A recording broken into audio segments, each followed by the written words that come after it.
السلام عليكم ورحمة الله تعالى وبركاته. وان إنسان من السماء وين ما هو بدنا دفيد كتوكتين ولكن ما تغير كسر هذا ما تغير channel في الشيار ولكن يمسك وان كسلامي وان كجعل هاي وحن جعل هاي فيديو جن إن أشير جريد أنت هدي وكسر وأدين الدوانا يولا ولكن يمسك رون أهانتي قلبتي waxaan rabaa hal qodob oo aad qalbiga u tabtay in aan faahfaahin ka bixiyo aanan walaalayaal qodobkaas u fiiriyo si fiican oo la socdo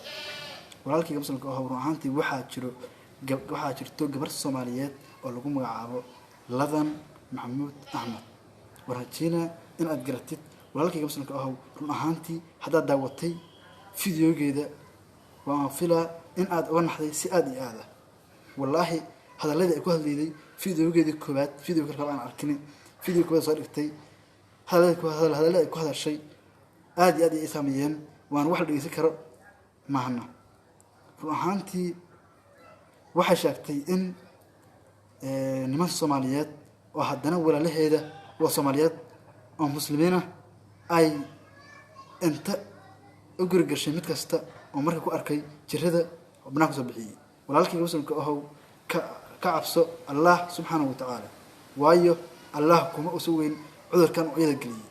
walaalkayga muslimka oo uu dambeyn waxaan ku dhiirigelinayaa oo muslimiin meel walba dunida dafida ka joogtiin in aad caawisiin gabadhaas walaasheena ee Ladan Maxamuud Axmed waan ka codsanayaa meel walba dunida dafida ka joogtiin fiidiyogan hal share gareeyo hal gaarsiiyo walaalaha kale ee muslimiinta